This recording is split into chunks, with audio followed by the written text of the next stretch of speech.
Hello and welcome to the Aligned Sacred Alchemy podcast. I'm your host, Rasprit Sagu, and as a woman of color, I understand only too well the unique challenges that we face in our manifesting journey, which are often bypassed in the mainstream teachings. In this space, we're going to be exploring the role of cultural imprinting, ancestral wisdom, societal expectations, and the impact of all of that on our manifestation process. And of course, I'll be sprinkling in the magic that's available when we understand and harness our energy using things like human design and astrology so we can manifest in alignment with our true essence and our purpose here on earth. Gear up for the revolution and get ready to manifest in and on purpose. Hey everyone, welcome to another enlightening episode of the Aligned Sacred Alchemy podcast. Today we're going to be embarking on a journey to unleash the true power within you. Get ready to embrace your inner magic and step into the realm of empowered manifesting. In this episode, we're going to be talking about how healing colorism, your skin tone, what you've been told about your skin tone, what you think and have internalized about what that means can boost your manifesting success. So I'll be sharing more about what I mean when I'm talking about empowered manifesting in relation to intention, intuition, and inner alignment. We'll talk about how colorism can negatively impact your self-worth, self-confidence, self-esteem, all of the selves, and hinder your manifesting abilities. So if you're one of those people who are always working on your self-worth, your self-confidence, you might want to lean in and listen because the root issue may not actually be what you think it is and what you've been working on so far.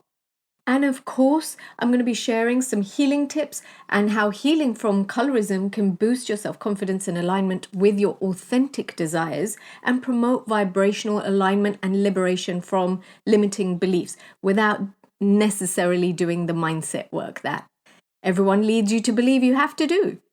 We're going to be talking about embracing your inner magic and challenging societal norms and celebrating your authenticity, what sets you apart, what makes you you. And we'll be rewriting the narrative and dismantling limitations that are imposed, that can be internalized, that can be normalized, and that we carry from generation to generation. So we're going to be dismantling all of that. And you're finally going to be able to use all of this information to integrate it into a customized manifesting framework for you so you can honor this as part of your experience and step outside the mainstream manifesting narratives to redefine your own style, method, and rhythm of manifesting. So let's dive in. What is empowered manifesting? I hear you asking. To me, it's a magical blend of intention, intuition, and inner alignment that allows you to co-create your reality with the universe.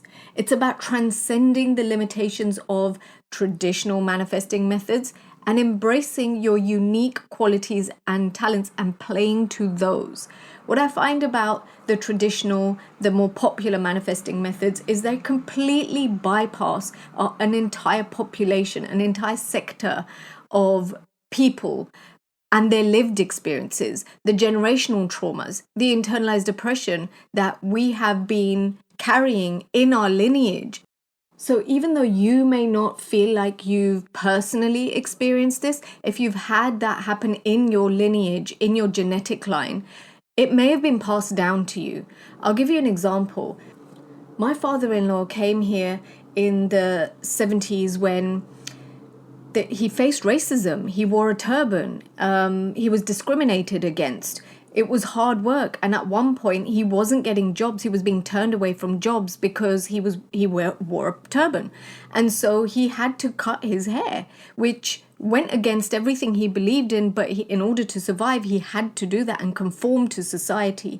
Now, you can imagine the kind of emotional turmoil, the trauma, the oppression that he would have felt when he had to do this, when he was forced into doing this in order to fit in, just to survive, just to get a job, just to earn his keep and pay his way, right? So even though my husband and I haven't necessarily faced the exact same experience, that has been passed down. The fear, the traumas, the Even the nervous system responses when you are in a situation of being the odd one out, being different, not conforming to that grouping. Like, this is very, very deep stuff. And this is all on an unconscious level. We absorb this as children. So just take a moment to think about your family and your lineage. How did they end up where they are now? If you are a brown person, there is probably a backstory behind how you ended up where you are, no matter where you are in the world, right? So you may have to go back a few generations, but there may be something there. I'm pretty sure that if you are a brown person and you're listening to this podcast, you're probably going to be able to find out in your history, in your lineage, where some of that suppression, that trauma, that PTSD may be held within the genetic line. Now, I don't share this for you to be the poor me victim energy. Oh no, this is what happened and we've got to stay in that, victimhood. It's not about that. It's about being aware and understanding how all those things that happened previously are affecting you and you're manifesting now. Why and how are they blocking you from receiving what you're asking for? Why and how are they affecting your self-esteem, your self-confidence, the way you're showing up in the world, the way that you're perceived by others, the energy that you radiate, even though you may be doing the mindset work, even though you're doing all the positive affirmations, even though you're putting it out in the universe every single day about the desire that you wish to have, that you wish to call in. You may be doing all of those things, but if there is something else going on in the background, it's like a program running in the background, it's going to be corrupting what you're trying to create. And that is why we want to become aware of it, not go into the victimhood of it, but just become aware and see how this is affecting your behaviors, what you're doing, the action that you're taking. And it's all going to start to make sense. And once you have that awareness is when you can start working on that on a much deeper level than they talk about in mainstream manifesting. And you're going to know exactly what it is that you need to do to overcome those wounds, those challenges. And then if you've been in my world a while, you'll know that I love to integrate magic and the energy languages through different modalities. My personal favorites at the moment are human design and astrology. And there's plenty more that I use within my toolkit. But I absolutely love those two things to be able to see what makes a person tick. Where are the wounds? How do you overcome them? What are the gifts? And it sheds beautiful light on how you can actually customize your manifesting framework with your lived experiences at the forefront, rather than doing it in a generic way that works for you if you're privileged, if you have no internalized oppression, if you come from a culture where you're not suppressed, where you're not oppressed, which most brown women that I talk to in some way, shape or form have experienced suppression and oppression in their life. All right. So if that's you, if this is speaking to you, then just listen in because this is going to be epic. The conversation that we're going to be having today is going to blow your mind and you're never going to think about manifesting in the same way that you have done before. Now, I know I've digressed, so let's go back to the impact of colorism on our ability to manifest. Before I move on with anything, let's just talk about what colorism actually is. Colorism is a form of discrimination within our communities that can deeply affect our self-worth and stop us from manifesting our desires. It can interfere with our manifesting ability, with our natural way of creating and manifesting. And colorism perpetuates the idea that certain shades of brown are more desirable or more valuable than others. Okay, and this distorted belief can lead to internalized biases, which can in turn lead to us doubting our own beauty, doubting our own brilliance, our own capabilities. Okay, so it plants the seed of doubt. And doubt, if you've heard me talk about this on other episodes, I always talk about doubt as the killer of all dreams, right? So where you have doubt, it's going to kill your dreams because you're never going to have the confidence in yourself, in your ability to create, in the ability of the universe, God, or whatever that big life force is that's bigger than everyone else. to have your back.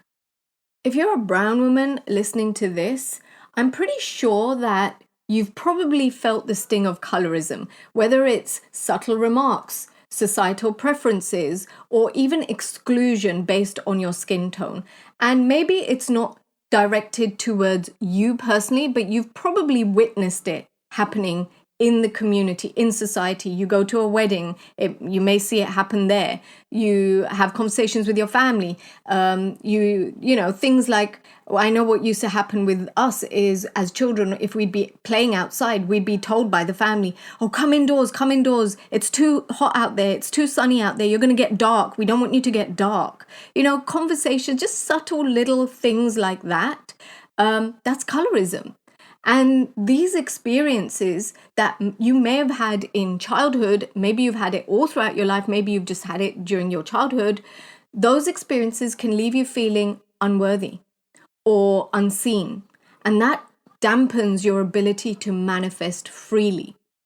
And it's important to acknowledge this and heal from within, to reclaim your power and embrace your true essence. It's really, really important because a lot of the mainstream manifesting narrative this conversation isn't within the realm of the conversations and the narrative happening over on mainstream, because it's not an issue that's really faced by anyone outside of people of color, right? So the first step is to acknowledge this, and that's when your healing can actually begin. That's where you can start calling back the power that you've been giving away because of the choices that you've made, because of the internalizations, because of the normalizations in our culture, in our communities that still go on today. And I'll share a really quick story of my own personal experience with colorism. When I was looking for my soulmate, I was set up. There was many rish there that I had from my family. I'd been set up. And I remember one particular one where the guy and I, we met, we went out and, we got on really well and things seemed really positive. And in the context of colorism, because that's the topic of today, in terms of skin tone, we were the same skin tone, me and this guy. And things seemed to be going well between us, and we wanted to get to the next stage where the families would meet. And so we arranged a day for his family to come over to our house and meet my family. And when they came over, I immediately saw his mother's face falling. She went really quiet. She didn't say a word. She was just sitting there with a sour face. And I was thinking, oh my gosh, what have we done? Like, what's happening here? She's not interacting. She's not engaged. It feels like she just wants to run out of the house, right? And I said this to my mum after they left. I said, did you notice some weird energy? And mum was like, oh no, I think you're just making a mountain out of a molehill. And she was just trying to reassure me that everything was okay. Because at this point, I'd had many rejections. I was already skeptical of meeting other people. And so mum was just trying to appease me and say, no, it's cool. You're overreacting. You're overanalyzing. And everything's going to be good because things are good between you and this guy. And the guy ghosted me, right? I was like, we went from texting every single day, getting on really well, to nothing. And so the typical traditional rishta setup thing, it's the parents that kind of liaise with the parents. So what my mum did after a little while of me not hearing from him and him ghosting every one of my texts, mum picked up the phone and rang his mum and said, hey, what's going on? We thought things were going really well. What's going on? And the response from the mother, to this day, I was blown away that she even had the audacity to be able to say it. She said to my mum, oh, when I saw the picture of your daughter, she was really fair-skinned. She looked like her skin looked really light in that picture. But upon seeing her in real life, she's a little bit darker than what I'd imagined for my daughter-in-law. I always had this dream that my daughter-in-law would be very fair-skinned. And that was the reason she gave to reject this proposal. I kid you not. I was floored when my mum told me this. I didn't think this happened in this day and age. And yet here I was, listening to someone reject me, not on the basis of my personality or the qualities that I have or my aspirations and goals in life, not because of that, but because of something I have zero control over, which is my skin tone. And the irony of it all was we were the same skin tones. So she actually was actively looking for a daughter-in-law, for a wife or potential wife for her son that was a much lighter skin tone than him. And this is the kind of bias, unconscious bias that I'm talking about that is rampant even now in society, where decisions, like life decisions, are made, compromises, massive compromises, because I'm sure that the guy wasn't happy about not carrying on, given that we actually got on really well. But I guess it was really important to his mum, and she must have caused a lot of drama, and he would have thought that it's not worth it. Now, I don't know, right? I'm speculating here, but the bottom line was I was rejected based on the color of my skin. And you can imagine what that did to my self-confidence. You can imagine what that would have done to the other rishte that I saw, the other potential suitors that I met with, and how I lowered my value and how that drained my self-worth. So that's just one example that I can give you that happened within my own experience. And so healing from colorism is going to support your manifesting in several ways, which I will go through right now. And this is why I feel like as a person of color, as a brown woman, it's so important that you understand this and integrate this into your own personalized manifesting framework. Because, like I said, they're just not talking about it in mainstream manifesting, and it needs to be addressed. So let's talk about some of the ways that healing from colorism can support your manifesting. Number one, it's going to increase your confidence, because as you heal from the wound of colorism, your self-confidence is going to grow. You're going to become more comfortable in your own skin, and it's much easier to then embrace your unique beauty, your unique value, and radiate that out into the world from inside rather than slapping on an affirmation and hoping for the best, right? And that increase in confidence is going to allow you to manifest from a place of empowerment and belief in your own worthiness. So everything that you are then attracting is going to match that belief in yourself. It's going to affect the quality, right? This is how law of attraction works. You will draw to you what you believe. And if you don't believe that you're worthy, or you believe that you're not beautiful, or you believe that you're not valuable, the kind of people that you draw in are going to match that energy. So if you're looking for a soulmate, the kind of guys you're going to draw in, or girls or whatever, that you're going to draw in are going to match the energy of you feeling low about yourself. And they're going to constantly remind you that you're not valuable, right? Equally, this works in finances. If you want to attract higher paying jobs, promotions, or more clients, the quality of job or client or teams or anything that will help you to generate that wealth and those finances that you wish to create is going to be in direct correlation with what you value yourself to be. It's going to reflect all those experiences, all those people are going to just reflect and mirror back to you what you believe about yourself, how confident you are, how worthy you feel, and how much value you think that you bring to the table. So the second thing that healing from colorism is going to influence is your alignment with your authentic desires. Authentic desires are the ones that are actually yours, not the ones that have been projected upon you by society, by your parents, by your teachers, your coaches, your mentors, or anyone else, right? So healing from colorism helps you to shed the societal expectations and embrace what is truly for you, what your soul desires for you, the experiences that you wish to create in this lifetime.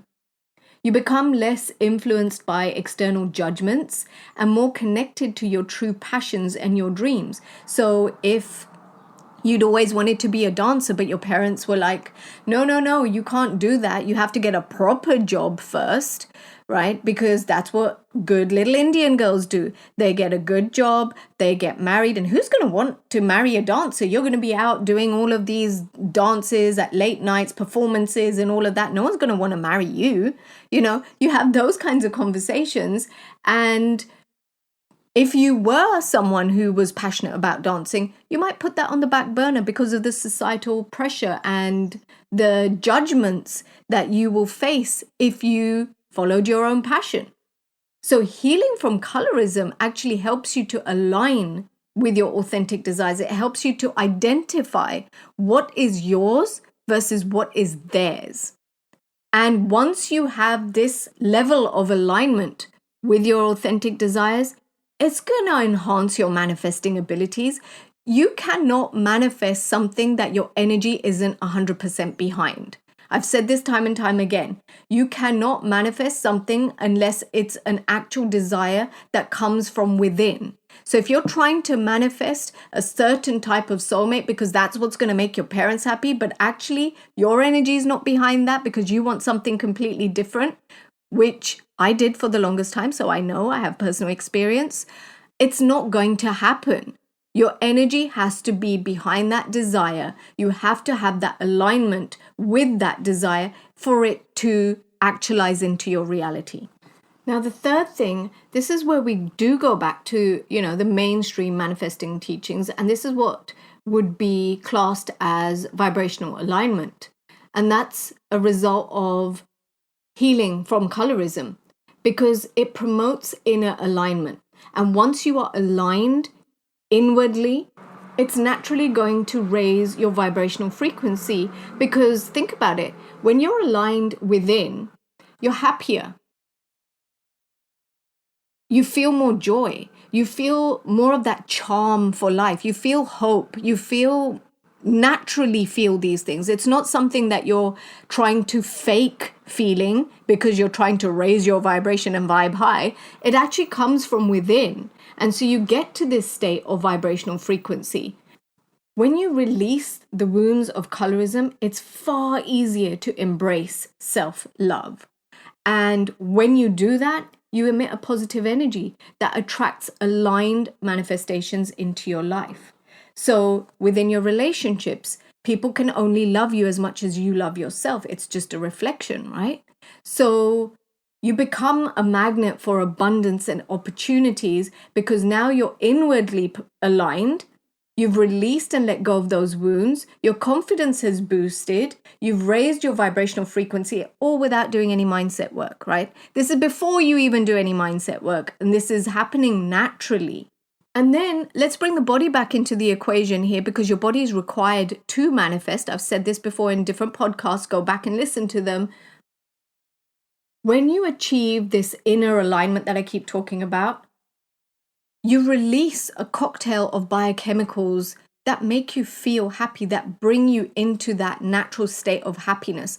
And it's far more sustainable when it's happening at a physiological level than it is when you're just doing it from the level of the mind. The level of the mind is going to be temporary.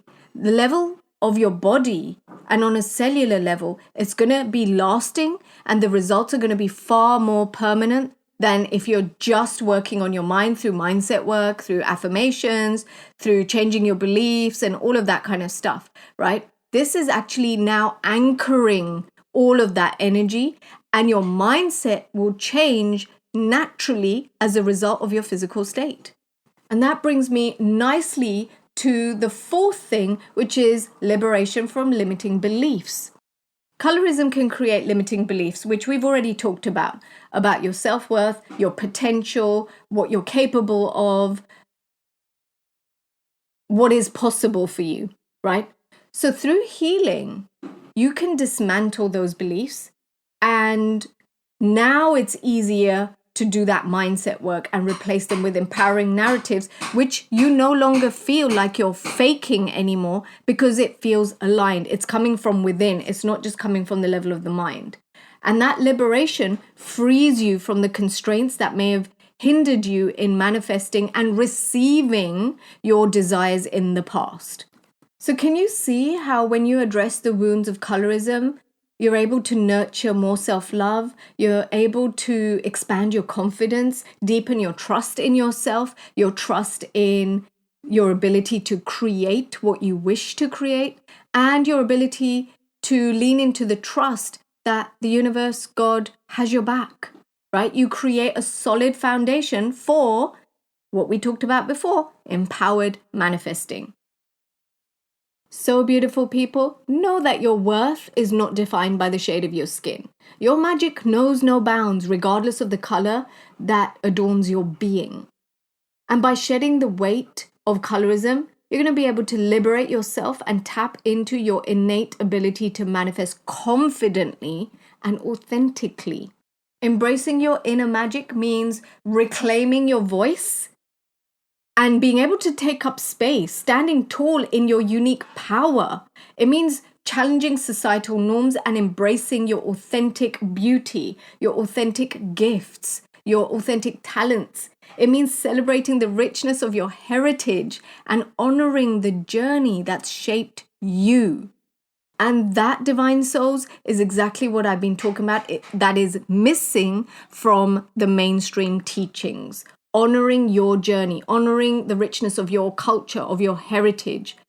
And when you embrace your true self unapologetically, all of the things, your heritage, your journey, your lived experiences, you can create a magnetic force that attracts abundance and opportunities. So, my beautiful souls, let's rewrite the narrative and dismantle the limitations imposed by colorism.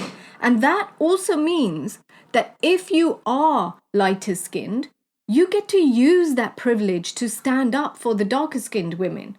You question the narratives in your society, and you do the internal work to see where you have also internalized these prejudices by becoming aware of them. Not just saying, oh, I don't do that.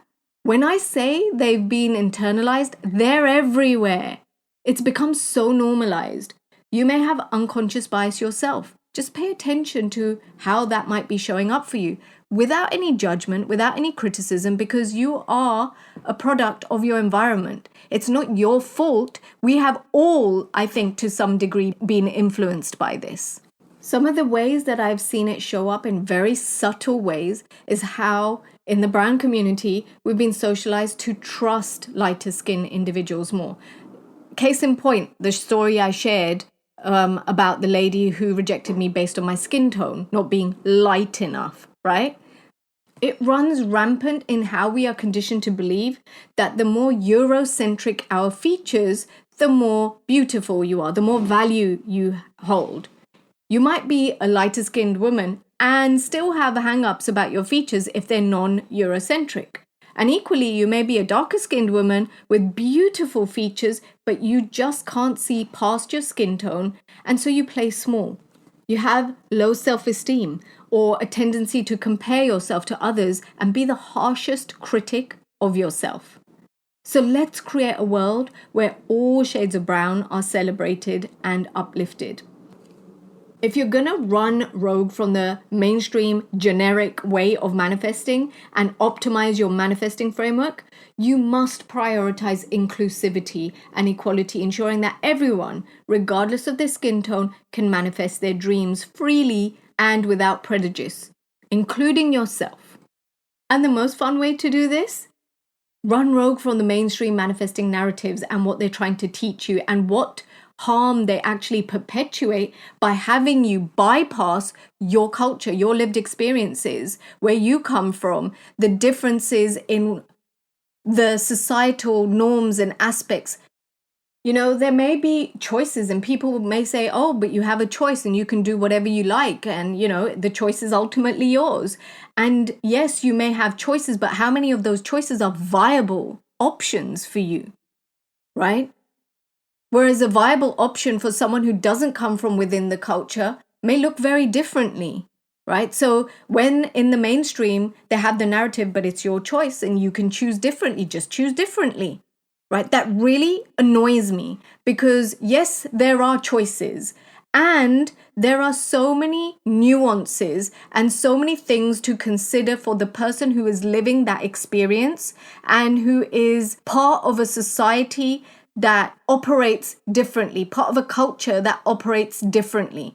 Suddenly, those choices, even though they're there, may not be the most viable choice, right? So take that into consideration as you are building an intentional manifesting framework that actually works for you, that actually takes into account your current lifestyle, what's possible for you right now within the confines of your culture, within the confines of the time that you have, within the confines of your society, and also with your desired lifestyle, your authentic desires in mind. As somebody who has faced the impact of colorism, I know that we have a unique opportunity to step outside the boundaries imposed on us and redefine our own paths. So let's tap into our creativity, our intuition, and our inner magic to manifest a reality that reflects our true desires and honors every single part of ourselves without rejecting any part.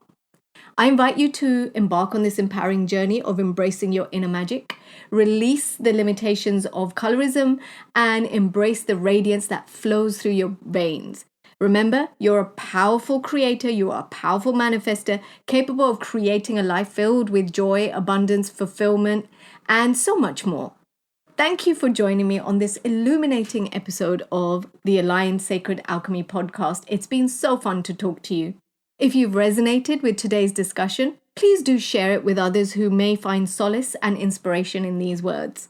Until next time, my beautiful souls, embrace your inner magic, honor your unique qualities, and manifest a life beyond your wildest dreams. Stay aligned, shine brightly, and happy creating. I hope you found inspiration in our conversation. And if you did enjoy the podcast, you'd love my email community, where I share regular doses of magic and tips that honor your culture, connects you with your unique manifesting style, and uncovers those juicy tips that often go unaddressed in the mainstream manifesting narrative. And I have a special gift if you sign up now. My free Creative Blueprint Shadows Guide, where you learn how to identify and alchemize shadows that block your desires and unlock their transformative power. Many have reported they experienced deep healing and overcame blocks to actualize their heartfelt desires with the understanding they found from this guide. The link's in the show notes if this is calling to you. Until next time, happy creating.